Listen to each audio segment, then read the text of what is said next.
Video दिखाया क्या छिपाया, ये सवाल इसलिए क्योंकि एक बार फिर से चीन की साजिश हुई है बेनकाब। चीन ने अपने सरकारी अखबार ग्लोबल टाइम्स के जरिए एक वीडियो जारी किया है। चीन का दावा है कि इस वीडियो में गलवान घाटी में हुए खूनी संघर्ष की तस्वीरें हैं। हैरानी तो इस बात की है कि इस वीडियो को चीन ने ही बनाया, 9 महीने तक पूरी दुनिया से छिपाकर भी रखा और अब भारत के खिलाफ दुष्प्रचार की नीयत से अपने अखबार के जरिए रिलीज कर दिया।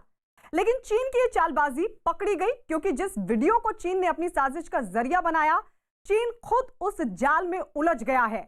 आज हम आपके सामने चीन के बनाए उस प्रोपेगेंडा वीडियो में छिपी चीन की गलवान साजिश के प्लान बी का हर कच्चा चिट्ठा खोलकर रख देंगे। से चित हुआ चीन, अपनी साजिश में फंसा चीन,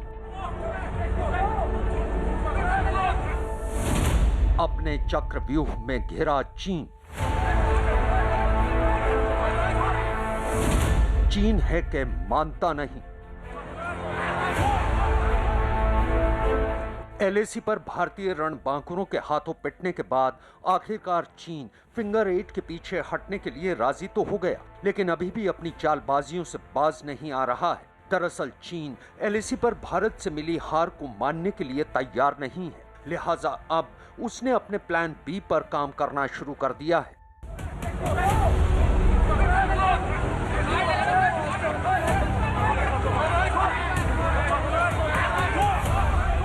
प्लान बी यानी भारत के खिलाफ दुष्प्रचार। हैरानी तो इस बात की है कि चीन का तमाम सरकारी तंत्र उसकी इस साजिश को अंजाम तक पहुंचाने में जुटा हुआ है।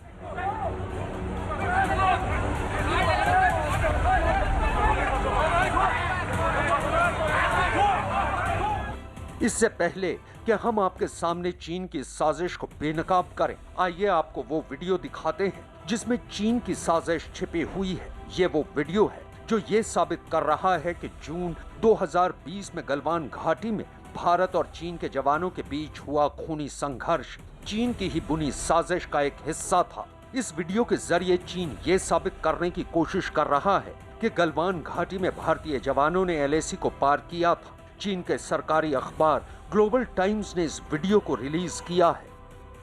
चीन के नीति के अनुसार उनकी जो 3 वॉरफेयर स्ट्रैटेजी है, उसके अधीन राजनीतिक और इंफॉर्मेशन वॉरफेयर, ये दो एक आले हैं जिनके अंतर्गत वो प्री काइनेटिक वॉरफेयर को आयोजित करता है। तात्पर्य ये हुआ कि पब्लिक ओपिनियन, साइकोलॉजिकल वॉरफेयर और लीगल वॉरफेयर, ये 3 टूल के माध्यम से लड़ाई से पहले की जो कार्रवाई है, ये चीन की स्ट्रैटेजी का एक अभिन्न अंग है। अभी चीन का दावा है कि ये उस जगह का वीडियो है जहां गलवान घाटी में भारत और चीनी सेना के बीच खूनी संघर्ष हुआ था। ये वीडियो नदी के पास खड़ी एक ट्रेन नुमा बड़ी मशीन की तस्वीर से शुरू होता है। वीडियो की दूसरी तस्वीर में 2 भारतीय जवानों को नदी पार करते हुए दिखाया जा रहा है। इस वीडियो के अगले हिस्से में भारतीय जवान नदी के पास बने एक टेंट के पास खड़े दिखाई दे रहे हैं। फिर अचानक वहां दोनों देशों के सैनिकों का हुजूम दिखाई देता है और वीडियो के अगले फ्रेम में भारतीय सैनिक नदी पार करते हुए दिखाई देते हैं। अब वीडियो में चीन की सेना के 3 फौजी और भारत का एक जवान दिखाई दे रहा है। इसमें चीन सेना का अफसर अपने जवान से कुछ कह रहा है। शायद वो ये जताने की कोशिश कर रहा है कि ये चीन का इलाका है। वीडियो एक बार फिर कट होता है और अब वीडियो में ये दिखाया गया है कि निहत्थे चीनी सैनिक भारतीय जवानों को नदी पार करने से रोक रहे हैं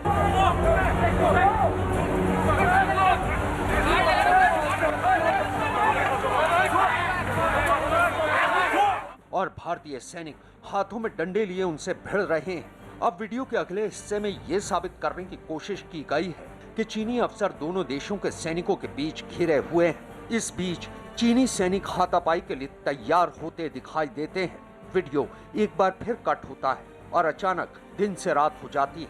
अब वीडियो में रात के अंधेरे में गाड़ियां चलती दिखाई देती हैं और अचानक फिर वीडियो में दिन वाली जगह में रोशनियां चमकती दिखाई देती हैं। अब वीडियो में कुछ भी साफ नजर नहीं आ रहा है और वीडियो के आखिरी हिस्से में चीनी सैनिक हाथों में डंडे और शील्ड पकड़े दिखाई देते हैं।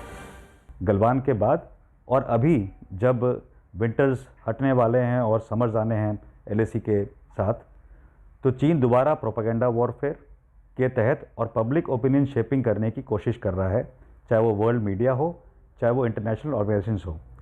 तो जो ये वीडियो अभी निकले हैं, जो पारित हुए हैं, जिसमें कि चीन बोल रहा है कि भारत ने पहल की है किसी तरह की ट्रांसग्रेशन की, ये एक उस नीति के अनुकूल राजनीतिक तौर पे और आपके ओपिनियन शेपिंग के तौर पे वो कर रहा है। दरअसल ये वीडियो चीन की उसी साजिश का हिस्सा है जिसके तहत उसने गलवान घाटी में LAC पार कर भारतीय सीमा में घुसने की हिमाकत की थी। जानकारों का भी मानना है कि यह वीडियो चीन की साजिश का ही हिस्सा है। इस वीडियो को ग्लोबल टाइम्स ने रिलीज किया है। पूरी दुनिया जानती है कि ग्लोबल टाइम्स चीन का सरकारी अखबार है। यह वीडियो 1 मिनट और 31 सेकंड का है और इस वीडियो में 18 एडिट कट हैं, यानी वीडियो के हर शॉट को एडिटिंग के रूल्स के हिसाब से 5 सेकंड का रखा गया है। इस वीडियो को रिलीज करने से पहले अच्छी तरह से एडिट किया गया और पोस्ट प्रोडक्शन के दौरान इसमें म्यूजिक का इस्तेमाल भी किया गया। 增援队伍及时赶到，官兵们奋不顾身，英勇战斗，一举将来犯者击溃驱离。 इसके अलावा ये वीडियो टॉप एंगल से शुरू हो रहा है, यानी चीन ने अपनी साजिश के तहत इस पूरे घटनाक्रम को शूट करने की तैयारी कर रखी थी और वीडियो शूट करने के लिए 1 से ज्यादा कैमरों का इस्तेमाल किया गया।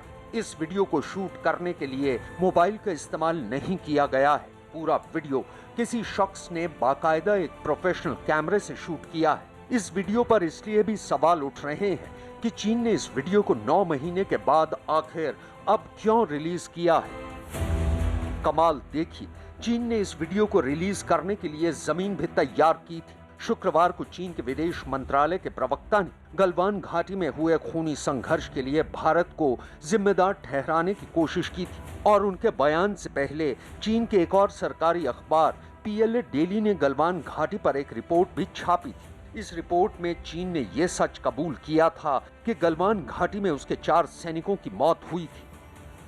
每一位为国家的主权安全做出牺牲、付出生命的人，我们都会永远铭记。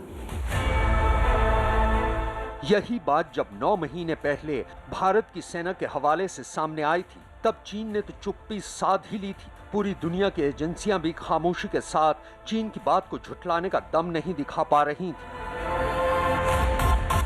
गलवान में चीन के कितने सैनिक मारे गए, कुछ बता सकते हैं आप उसके बारे में हमें?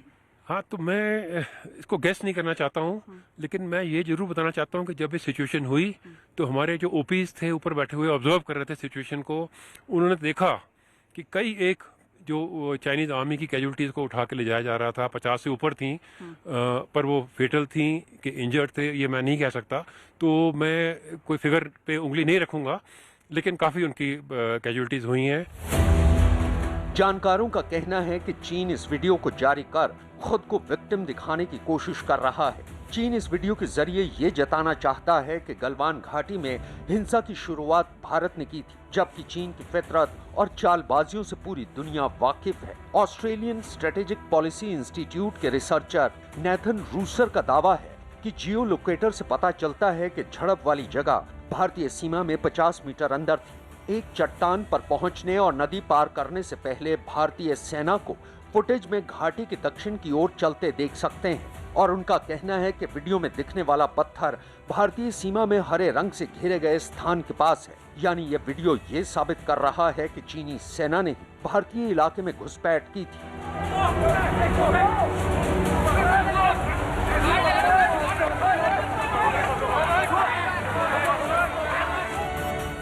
चीन ने इस वीडियो के जरिए गलवान साजिश के प्लान B के जरिए भारत के खिलाफ दुष्प्रचार करने की जो साजिश रची, वो उसे उल्टी पड़ गई है, क्योंकि दुनिया भर के रक्षा विशेषज्ञों का भी मानना है कि चीन इस वीडियो के जरिए भारत पर अंतर्राष्ट्रीय बिरादरी के सामने दबाव बनाने की कोशिश कर रहा है। लेकिन इस बार भी चीन खुद अपनी ही बुनी साजिश के चक्रव्यूह में फंस कर रह गया है। दरअसल चीन लद्दाख में सीमा पर तनाव शुरू होने के बाद से ही चौतरफा घिरा हुआ है। पहले भारत की कड़ी जवाबी कार्रवाई ने चीन के सैनिकों के हौसले तोड़ दिए और फिर पैंगोंग झील से सैनिकों की वापसी पर चीन के उसके अपने ही देश में आलोचना हो रही है, जिसकी वजह से चीन अपने ही घर में घिरा हुआ है। चीन की जनता सेना और कम्युनिस्ट पार्टी से सवाल पूछ रही है कि इतने दिनों से जारी तनाव के बाद आखिर सेना पीछे क्यों लौट रही है। ऐसे में चीन ने बचने और अपने ही लोगों के सवालों का जवाब देने के लिए ऐसी कायराना चाल चली है।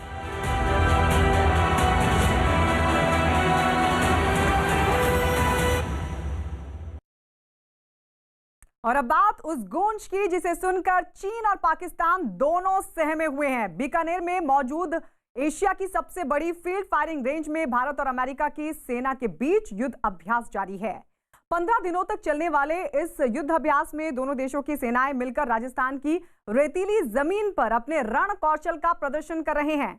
बीकानेर में हो रहे इस संयुक्त सैन्य अभ्यास के जरिए चीन और पाकिस्तान जैसे देशों को संदेश साफ है कि उनकी किसी भी जुर्रत और किसी भी साजिश का अंजाम उनको भारी पड़ सकता है।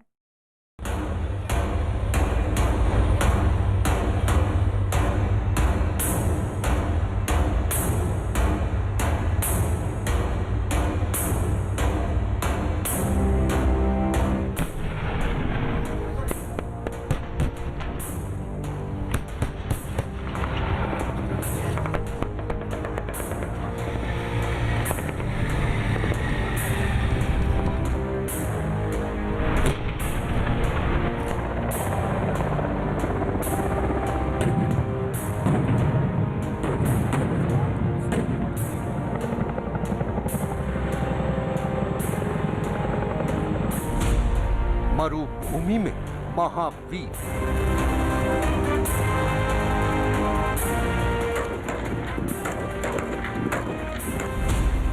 बीकानेर में ऑपरेशन जोरावर,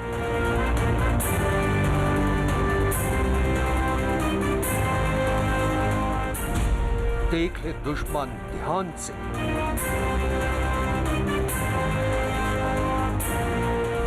भारत और यूएस की दोस्ती का दम।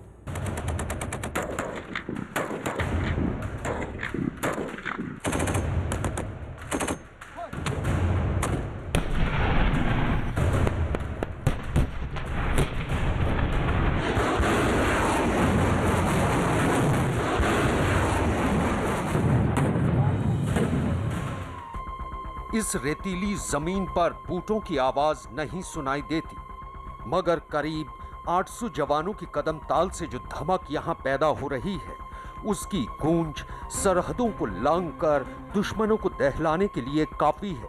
ये ना तो सीरिया का रेगिस्तानी इलाका है और ना ही इराक की रेतीली जमीन। ये बीकानेर के पास मौजूद एशिया की सबसे बड़ी महाजन फायरिंग रेंज है। रेगिस्तान के रेतीले टीलों के बीच बसा महाजन का फील्ड फायरिंग रेंज दुनिया की दो बेहतरीन आर्मी के दमखम से इन दिनों थर्रा रहा है।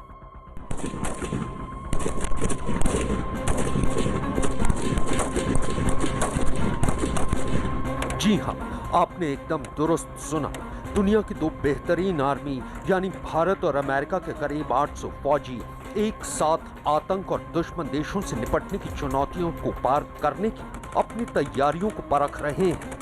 They were very capable vehicles, very quiet, and our soldiers very disciplined, and this allowed us to basically approach and infiltrate insurgent strongholds silently and rapidly before they even knew we were there. Bikaner की रेतीली जमीन पर जिस वक्त संयुक्त सैन्य अभ्यास की वजह से रेत हवा में उड़ रही है, वो यूं ही जमीन पर नहीं बैठ जाएगी, बल्कि वो रेत सरहदों को पार कर उन मुल्कों तक एक पैगाम भी लेकर जाएगी जो साजिश की जमीन पर घात लगाने की लकीरें खींचते रहते हैं। ये पैगाम है, देख ले दुश्मन ध्यान से, हारेगा वो हर बाजी जब खेलेंगे ये जी जान से। इसी पैगाम की बानगी नजर आ रही है यहाँ बीकानेर के इस मैदान पर। दोनों देशों की आर्मियों में बेहतरीन सामंजस्य है और उन्होंने ना सिर्फ एक दूसरे की आर्मीज के प्रोफेशनलिज्म को समझा है, बल्कि एक दूसरे के साथ कल्चरल एक्सचेंजेस भी किए हैं, जिससे कि दोनों आर्मीज को कहीं भी किसी भी समय किसी भी चुनौती का पूर्ण तरह सामना करने में आसानी हो और कहीं भी ग्लोबली काउंटर टेररिज्म के खिलाफ उसका इस्तेमाल किया जा सके। भारत और अमेरिका के सैनिक यहाँ मिलकर जंग के हालात से निपटने का एक ऐसा अभ्यास कर रहे हैं कि दुश्मन कोई भी हो उसके हौसले पस्त हो जाएं। इन जांबाज सिपाहियों की हदें तो शायद खुद इन्हें भी नहीं मालूम, तभी तो जमीन से लेकर आसमान तक में हर जंग को जीतने और दुश्मन के छक्के छुड़ाने की तैयारी की जा रही है। भारत और अमेरिका के बीच जारी युद्धाभ्यास में इस वक्त यहाँ पे जो ड्रिल चल रही है वो हेलीकॉप्टर के जरिए सेना को दुश्मन के इलाके में उतारा जा रहा है। उसके बाद यहाँ से अलग अलग जगह पर जो है वहाँ अटैक किया जाएगा और इसको रूम इंटरवेंशन ड्रिल कहा जाता है। Mi-17 हेलीकॉप्टर की वजह से आप देख सकते हैं कि पूरी धूल जो है यहाँ पे उड़ गई है। ये एक आम सा साधारण प्रोसेस है किसी भी डेजर्ट एरिया में। इस तरीके से जब भी भारतीय सेना या कोई भी दूसरी सेना ऑपरेशन करती है तो हेलीकॉप्टर के जरिए ही उतारा जाता है। और आप देख सकते हैं कि कितना मुश्किल होता है इस तरीके के इन्वायरमेंट में हेलीकॉप्टर के जरिए ऑपरेशन करना। और आप देख सकते हैं कुछ भी पीछे दिखाई नहीं दे रहा है। आपको अलग अलग तस्वीरों में बीकानेर के इन फौजियों की ताकत के नमूने दिखाते हैं। शनिवार को युद्धाभ्यास का 13वां दिन था जब दोनों देशों के सैनिकों ने अपनी ताकत की नुमाइश बड़े ही हैरत अंगेज अंदाज से की। यहाँ बीकानेर की जमीन पर अमेरिका की वो घोस्ट ब्रिगेड के फौजी मैदान में थे जिन्होंने इराक के सबसे मुश्किल मैदान जंग में अपने हुनर और कामयाबी से पूरी दुनिया को चौंकाया। शनिवार को दोनों सेनाओं की तैयारी ठीक वैसी नजर आ रही थी जैसी अमेरिका ने पाकिस्तान के एबटाबाद में ऑपरेशन करके ओसामा बिन लादेन को ढेर किया था, या फिर भारतीय सेना ने उरी हमले के बाद पीओके में घुसकर सर्जिकल स्ट्राइक को अंजाम दिया था। यहाँ युद्धाभ्यास के दौरान मंजर पश्चिम एशिया के रेतीले मैदान जैसा नजर आया। ऐसा मान लिया गया कि आतंकी संगठन ने एक ऑयल रिच इलाके को अपने कब्जे में ले लिया। ऐसी जगह ऑपरेशन शुरू करने से पहले 2 अपाचे अटैक हेलीकॉप्टरों ने पूरे इलाके का जायजा लेकर तय किया कि इलाका सुरक्षित है। इलाके के सुरक्षित होने के बाद की तस्दीक होते ही अपाचे हेलीकॉप्टर के इशारे के बाद 2 Mi-17 हेलीकॉप्टर उस इलाके में पहुंचे और रस्सियों के सहारे स्पेशल कमांडो जमीन पर उतरे। ये एक ऑपरेशन एरिया है। ये सीधी लड़ाई की तस्वीरें इस तरीके की होती हैं और आप देख सकते हैं कि Mi-17 हेलीकॉप्टर्स यहाँ पे पहुँचे हैं। लगातार अपाचे अटैक हेलीकॉप्टर इस पूरे एरिया को गार्ड कर रहा है और अब इन हेलीकॉप्टर के जरिए फिर से एक और कमांडोज की टीम को उस लोकेशन पर उतारा जा रहा है जहां पे कि आतंकियों के छुपे होने की खबर है और उस ऑपरेशन को अंजाम दिया जाना है। ये सामने आप ये बिल्डिंग देख सकते हैं, ये सारी बिल्डिंगें वही है जिनको कि निशान लगाया हुआ है कि किस किस बिल्डिंग में किस तरीके का ऑपरेशन करना है। ये एक रियल टाइम ऑपरेशन है। उसके बाद चिनूक हेलीकॉप्टर के जरिए जीप को ऑपरेशन एरिया में उतारा गया, ये जताने के लिए कि जंग के मैदान में जमीन पर आसमान के रास्ते कैसे रसद और मदद पहुंचाई जा सकती है। आप देख सकते हैं चिनूक जो कि हैवी लिफ्ट हेलीकॉप्टर है, भारतीय सेना ने इसको अमेरिका से लिया है। वो अब मैदान जंग में आप देख सकते हैं कि एक टैक्टिकल व्हीकल को उतार रहा है। इस हेलीकॉप्टर की यही खासियत है कि ये भारी से भारी सामान को आसानी से उन सब इलाकों में भेज सकता है।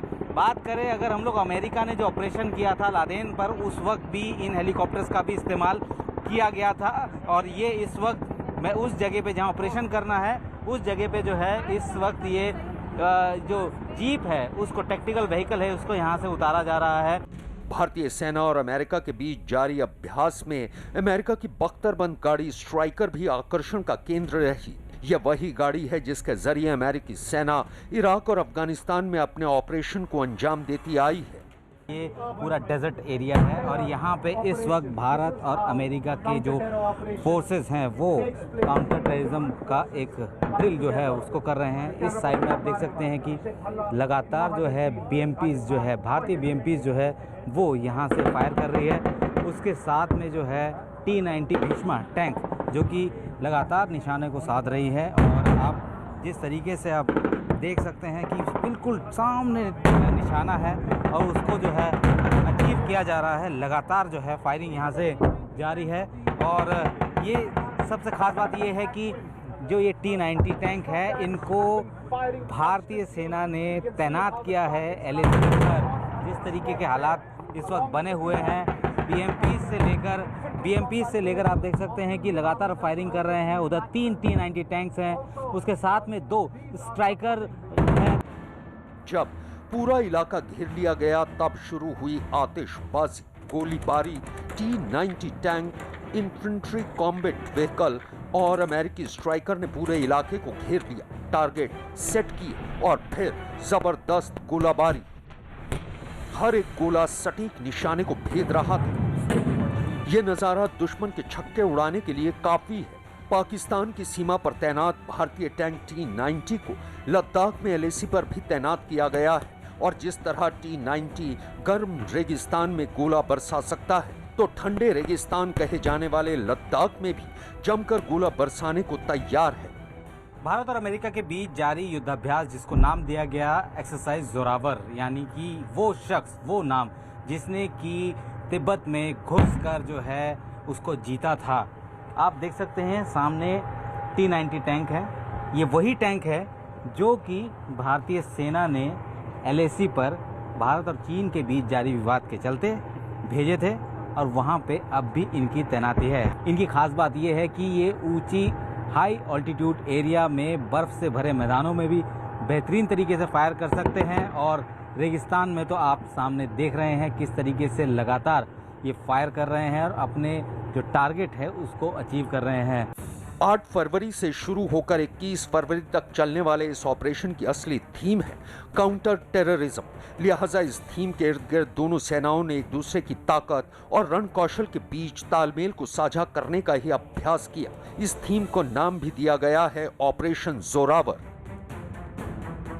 भारत और अमेरिका के संयुक्त युद्धाभ्यास की एक खास तस्वीर पर तवज्जो देना शायद बहुत जरूरी है और ये तस्वीर है इस बंदूक की जिसे सिग सॉवर राइफल कहते हैं। ये राइफल अभी तक तो अमेरिकी सेना के सिपाही ही इस्तेमाल करते रहे हैं, मगर इस बेहद आधुनिक बंदूक को पकड़ना और चलाना अब हिंदुस्तान के सिपाहियों ने न सिर्फ सीख लिया है, बल्कि भारतीय सेना के पास अब ये बंदूकें भी हैं जिनकी आग उगलती नाल से इस्लामाबाद से लेकर बीजिंग तक का हाल बेहाल है।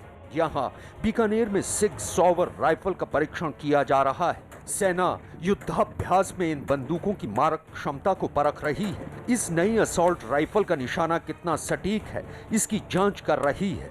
हाल ही में भारतीय सेना ने अपने सैनिकों की ताकत को बढ़ाने के लिए अत्याधुनिक गन्स जो है वो ली है और इस वक्त आप देख सकते हैं कि सोल्जर जिस गन को लेकर इस वक्त एम लगा के बैठे हैं, ये 600 राइफल है। ये राइफल जो है भारत ने अमेरिका से ली है। इसकी खास बात यह है कि ये वजन में हल्की है और इसकी जो एक्यूरेसी है वो बहुत शानदार। ये पहली बार ऐसा हो रहा है कि इस राइफल के साथ जो है भारतीय सेना किसी अभ्यास में शामिल हो रही है। खास बात यह है कि ये अभ्यास भी जो है अमेरिका के साथ ही चल रहा है और अमेरिकन गन है ये। 30 राउंड्स इसके जो है इसमें आते हैं और इसकी मारक क्षमता, इसकी सटीकता की वजह से ये दुनिया के सबसे लीथल वेपन में भी शामिल होता है। फिलहाल भारतीय सेना ने 72,000 गन्स पहले राउंड में मंगवा चुके हैं और दूसरा ऑर्डर जा चुका है, यानी कि 1.5 लाख गन जो है भारतीय सेना में इस वक्त पहुंच जाएगी और यकीन मानिए LAC से लेकर LOC पर इन्हीं गन के साथ भारतीय सेना लगातार डटी हुई है। सिग सॉवर राइफल पानी में, कीचड़ में, रेत में और बर्फ में भी खामोश नहीं होती। सिग सॉवर राइफल वजन में हल्की होती है। ये 400 मीटर यानी करीब आधा किलोमीटर तक निशाना लगाने में सक्षम है। इसका निशाना बेहद सटीक है क्योंकि इसमें व्यू फाइंडर जैसी चीजें लगी होती हैं। सिग सॉवर राइफल विपरीत परिस्थितियों में भी काम करती है। इन द इंटरिम हमें एक बहुत जरूरत थी एक राइफल की, हाई क्वालिटी राइफल की, तो वो हमको सिग सॉवर में दिखती है और ये लाइन ऑफ कंट्रोल और लाइन ऑफ एक्चुअल कंट्रोल के ऊपर डिप्लॉय होगी क्योंकि ये बंकर्स में से फाइटिंग के लिए बहुत आला दर्जे की है क्योंकि इसकी रेंज बहुत अच्छी है। इसमें नाइट विजन कैपेबिलिटी है, नाइट फायरिंग कैपेबिलिटी है, इसकी एक्यूरेसी अच्छी है, रेंज अच्छी है। तो ये सारी चीजें मिला के देखा जाए तो ये weapon system line of control और लाइन ऑफ एक्चुअल कंट्रोल के लिए बहुत बेहतर है। जहां पे हम दुश्मन के सामने आंख में आंख डालकर बैठे हुए हैं, ऐसे हालात में ये बहुत ही जदीद तरीन हथियार है। अमेरिकी सैनिक अपने साथ कई ऐसे नए गैजेट भी साथ लेकर आए हैं जो कि युद्ध के मैदान में काफी कारगर साबित होते हैं। उनमें से एक है मैक्रो ड्रोन ब्लैक हॉर्नेट, जो कि वजन में काफी हल्के हैं। 2 कैमरे से लैस एक बार चार्ज करने के बाद 25 मिनट तक 4 किलोमीटर तक दुश्मन के इलाके में उड़ान भर सकते हैं। महाजन फील्ड रेंज में भारत और अमेरिका के बीच युद्धाभ्यास जारी है और कई अलग अलग तरीके के इक्विपमेंट जो है अमेरिकन सोल्जर्स लेके आए हैं। ये आप देख सकते हैं, ये मिनी ड्रोन, इसको ब्लैक हॉर्नेट इसका नाम दिया गया है। और आप ये मेरे हाथ में है, लेकिन आप सोल्जर्स जो कि इस ड्रोन को ऑपरेट कर रहे हैं, आप देख सकते हैं कि यहाँ पे ऑपरेशन चल रहा है। इसमें 2 कैमरे लगे हुए हैं। इन 2 कैमरे के ज़रिए जो है ये जो है आने वाले आगे जो चुनौतियाँ हैं या दिक्कतें हैं उनको जो है देख सकता है। ख़ास बात यह है कि 4 किलोमीटर के रेडियस में ये काम करता है। बात करते हैं यूएस आर्मी के अधिकारी से जो कि इसको ऑपरेट कर रहे हैं। How effective is this? Extremely effective for the purposes that we use it for. It's one of the only drones that the U.S. commonly uses that's able to go inside of buildings, culverts, underneath things. भारतीय सेना के Rudra helicopter ने भी जमकर target को भेदा। दोनों का काम करने का तरीका अलग अलग है, तो उनके काम करने के तरीके में जो ड्रिल्स हमें अच्छी लगी वो हमने अपने ड्रिल्स में शामिल की है, और हमारी जो ड्रिल्स अच्छी हैं वो उन्होंने अपने ड्रिल्स में शामिल करी है। तो बेसिकली मुद्दा ये था कि जहाँ कहीं भी अगर हमें मौका मिले एक साथ काम करने का, तो दोनों एक साथ काम कर सकते। इस युद्धाभ्यास में शामिल होने भारत आए अमेरिकी सैनिक भी काफी कुछ सीख कर जा रहे हैं। Well, I think the experiences that we bring are nicely complemented by the different experiences of our Indian Army partners. The wonderful thing about coming together in this environment is that they can share with us their knowledge, their tactics, and their experiences. At the same time, we can share our experiences with them, and that is a very special opportunity for us. बीते 13 दिनों से यहाँ दुनिया की 2 बेहतरीन army एक साथ मिलकर पसीना बहा रही हैं। ऐसे हालात से निपटने के लिए जो अचानक आते हैं और सब कुछ तहस नहस कर जाते हैं। सेना की कहावत है कि जितना अभ्यास में पसीना बहाओगे, जंग के मैदान में उतना कम खून बहाना पड़ेगा। शायद ये सैनिक इसी कहावत को अमली जामा पहना रहे हैं। बंगाल की सियासी फिजाओं में इस वक्त कई बातों की चर्चा हो रही है। पहली चर्चा बंगाल में राजनीतिक हिंसा पर हो रही है, दूसरी चर्चा टीएमसी में बगावत की छिड़ी हुई है और तीसरी चर्चा बंगाल में बीजेपी के लगातार मजबूत होते कुनबे की चल रही है। इन तमाम चर्चाओं में अगर कोई केंद्र बिंदु है तो वो है खुद ममता बनर्जी, क्योंकि बंगाल में इस बार भी सत्ता का ख्वाब देख रही ममता बनर्जी बीजेपी से इस कदर डर गई हैं कि पार्टी को एक बार फिर चुनावी स्लोगन बदलना पड़ा है।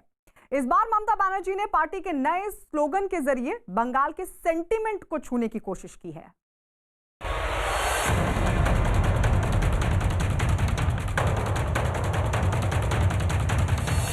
बंगाल में टीएमसी का इमोशनल कार्ड, नए स्लोगन के सहारे सियासत चमकाने की कोशिश। बंगाल में ममता बनर्जी की बेटी वाली पॉलिटिक्स।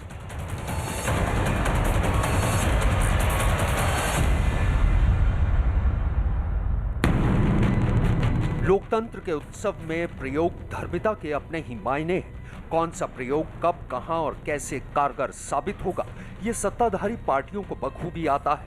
लगातार खिसक रहे सियासी जनाधार ने एक बार फिर ममता बनर्जी को भी प्रयोगों की पॉलिटिक्स की तरफ मोड़ दिया है। इसी कड़ी में कोलकाता से आई इन तस्वीरों ने ममता बनर्जी के इरादों को जाहिर कर दिया है।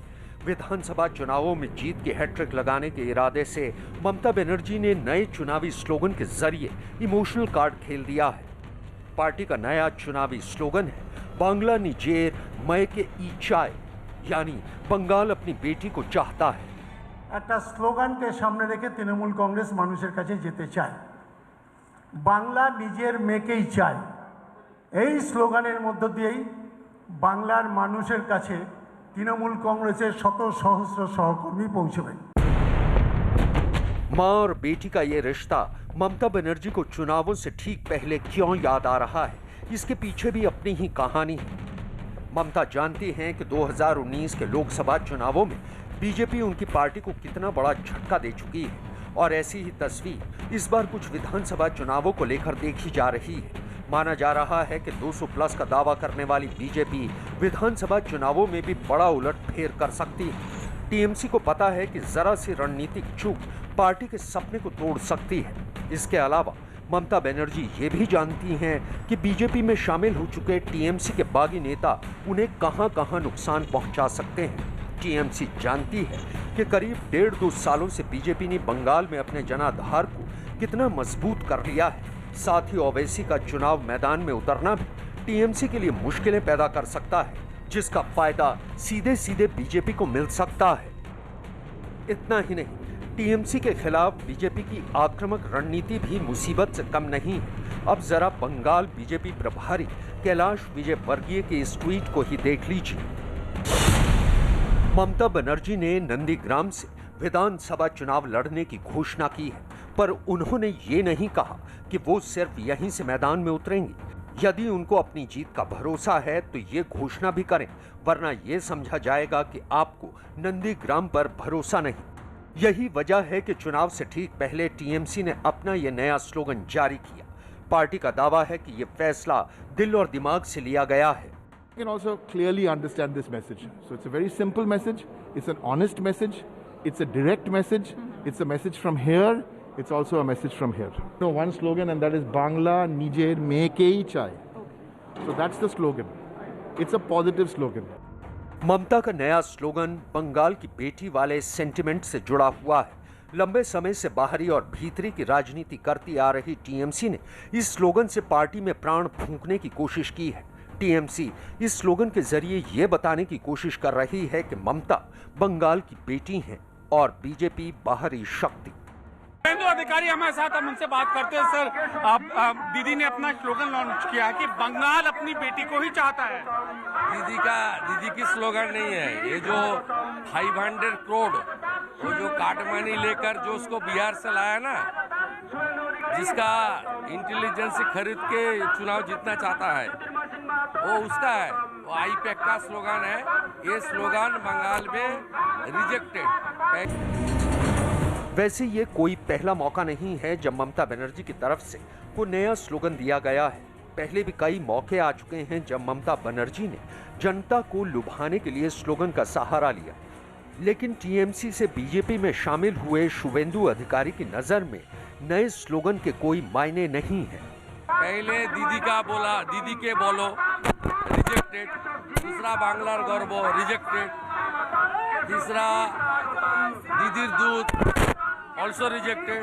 ये भी रिजेक्ट होने वाला है। इस बार इशू यही है, एक तो विकास, दूसरो बेरोजगार नौजवान की नौकरी, और तीसरा सेंट्रल स्टेट का रिलेशन, डबल इंजन का सरकार, और चौथा काटमानी तोलाबाजी का खिलाफ इस बार चुनाव होगा। तुष्टीकरण के खिलाफ, घुसपैठियों के खिलाफ चुनाव होने वाला। बंगाल विधानसभा चुनाव हर बार की तरह इस बार भी चुनौतियों से भरा है। सियासी हिंसा की आग ने कई जिलों को अपनी शिकंजे में कस रखा है। बीजेपी लगातार टीएमसी कार्यकर्ताओं पर हमले का आरोप लगा रही है। बैरकपुर से आई इन तस्वीरों को बंगाल में राजनीतिक हिंसा की एक बानगी माना जा सकता है। बीजेपी के अल्पसंख्यक वर्ग की ओर से चाय पर चर्चा कार्यक्रम आयोजित किया गया था, लेकिन आरोप है कि टीएमसी के कार्यकर्ताओं ने अचानक यहां हमला बोल दिया। हैरान करने वाली बात यह है कि ये सब कुछ पुलिस प्रशासन के सामने हुआ, लेकिन पुलिस हाथ पर हाथ धरे खड़े रही। यही वजह है कि कश्मीर से सीआरपीएफ की कई कंपनियां बंगाल के अलग अलग जिलों में तैनाती के लिए पहुंच चुकी हैं। बीजेपी का आरोप है कि बंगाल में कानून व्यवस्था का मामला अब हाथों से निकल चुका है। बीजेपी के बढ़ते कद से ममता इस कदर तिलमिला उठी हैं कि उनके कार्यकर्ताओं को हिंसा के अलावा कोई दूसरा रास्ता नहीं सूझ रहा है।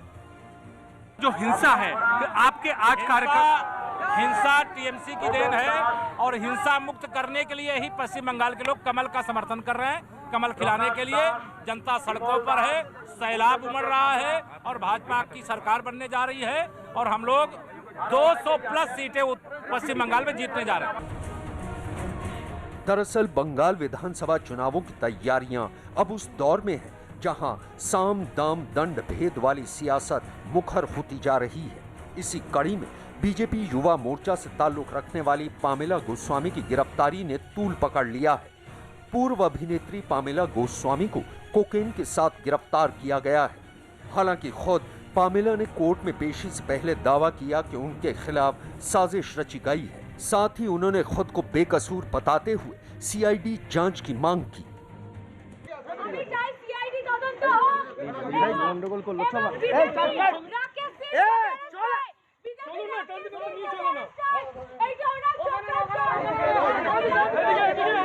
वहीं बीजेपी ने भी पामेला गोस्वामी की गिरफ्तारी को एक साजिश करार दिया है। इतना ही नहीं, पार्टी ने ममता बनर्जी के भतीजे अभिषेक बनर्जी को भी इस मामले में घसीट लिया है। पामेला गोस्वामी की गिरफ्तारी को लेकर देखिए, पुलिस का मामला इन्वेस्टिगेशन कर रहा है। मेरा जो सोच है उसकी फंसाया है, ये एक तरीका है, भतीजा का तरीका। बंगाल बीजेपी के अध्यक्ष दिलीप घोष ने भी पामेला गोस्वामी का बचाव किया है। साथ ही उन्होंने दावा किया है कि पश्चिम बंगाल में उनकी ही नहीं, दूसरी पार्टी के नेताओं को भी ऐसे मामलों में साजिश के तहत फंसाया जा चुका है। বলার কিছু নেই, কিন্তু যে অপরাধে ওকে ধরা হয়েছে অপরাধের জন্য তার আইন আছে, কিন্তু এরকম বহু কার্যকর্তাকে গাঁজার কেস দিয়ে ঢোকানো হয়েছে। 6 কিলো গাঁজা, 8 কিলো গাঁজা, আর একজন তো পুরুলিয়ার টিচার এখনও সে জেলে আছে 3 বছর ধরে গাঁজার কেসে। তো এই ধরনের বহু কেস আমাদের কর্মী, এমনকি অন্য পার্টির কর্মীদেরও দেওয়া হয়েছে। সত্যি সত্যি এটা চক্রান্ত নাকি ও দোষী, এটা আগে প্রমাণ হওয়ার দরকার আছে। আর তারপরে যদি দোষী সে তো আইনের জন্য আইন তার ঠিক করবে, সে নিয়ে আমাদের কিছু বলার নেই। কিন্তু এই ধরনের চক্রান্ত করে যে আমাদের কর্মীদের ফাঁসানো হয় তার বিরুদ্ধে আমরা আন্দোলন করব। राजनीतिक हिंसा और आरोप प्रत्यारोप की इस घड़ी के बीच बीजेपी और टीएमसी ने चुनाव में बाजी मारने के लिए एड़ी चोटी का जोर लगा दिया है। लेकिन तय जनता को ही करना है कि उसे सियासत का स्लोगन रास आता है या फिर बीजेपी के बंगाल परिवर्तन का वादा। क्योंकि इतना तय है कि चुनावों से पहले जो जनता की नब्ज को भांप लेगा वही जनता के दिलों पर भी राज करेगा।